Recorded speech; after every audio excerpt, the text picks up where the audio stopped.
ક્યારેક જિંદગી અમને એવા મુકામે લઈ જાય છે જ્યાં આપણા સપનાઓનો રસ્તો અચાનક પૂરો થઈ જાય છે. સામે ફક્ત એક બંધ દરવાજો અને પાછળ અંધકાર.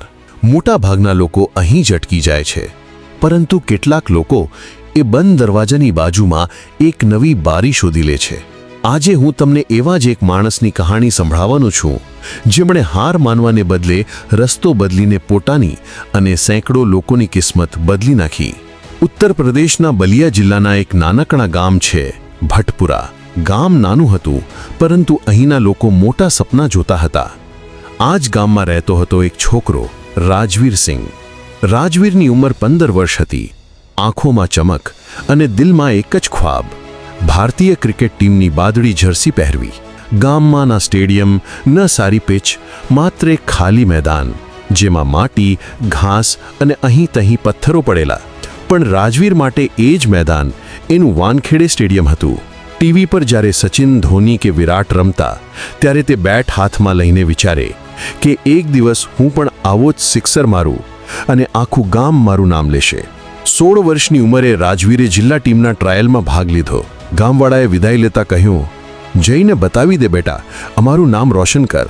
મેદાનમાં તેણે સારું રમ્યો, પરંતુ સિલેક્ટર્સે કહ્યું, છોકરામાં ટેલેન્ટ છે, પણ ફિટનેસ અને પ્રોફેશનલ ટ્રેનિંગની ખામી છે. આવતા વર્ષે આવજે. ઘરે પરત ફરતા બસની બારીમાંથી બહાર જોતા એની આંખોમાં આંસુ હતા. એણે મનમાં કસમ ખાધી, આવતા વર્ષે પાછો આવીશ અને આ વખતે કોઈ ખામી નહીં રહે.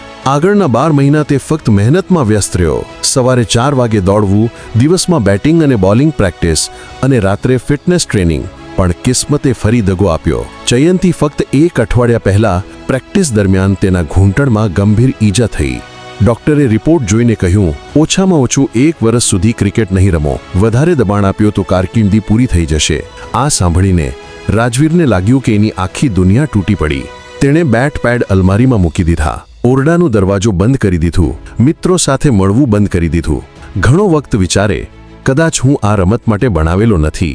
એક દિવસ તેની નાની બહેન રિયાએ બળજબરીથી દરવાજો ખોલીને બોલી, ભૈયા, જો તમે હારી ગયા તો હું કોની પાસે શીખીશ?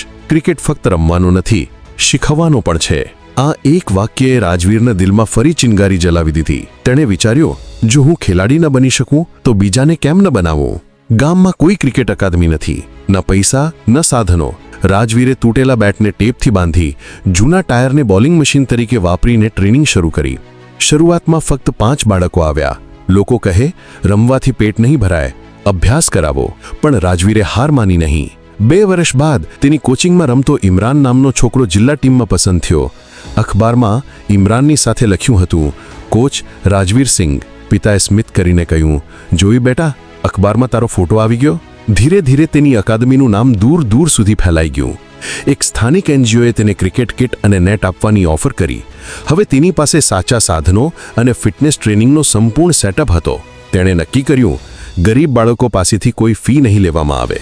5 વર્ષ બાદ તેની અકાદમીમાંથી 3 બાળકો સ્ટેટ ટીમ સુધી પહોંચ્યા અને પછી એક ખેલાડી અંડર 19 નેશનલ ટીમમાં પસંદ થયો. ટીવી ઇન્ટરવ્યૂમાં તે ખેલાડીએ કહ્યું, મારા કોચ રાજવીર સરે મને બનાવ્યો. ટીવી સામે બેઠેલો રાજવીર રડી પડ્યો. રાજવીરનું ક્રિકેટર બનવાનું સપનું અધૂરું રહી ગયું, પરંતુ તેણે રસ્તો બદલીને સેંકડો બાળકોના સપના પૂરા કરી દીધા. એને સમજાયું, જીત હંમેશા એ જ સ્વરૂપમાં નથી આવતી જેવું તમે વિચારો છો. ક્યારેક હાર બાદ પાત્ર બદલવું જ એ સૌથી મોટી જીત છે.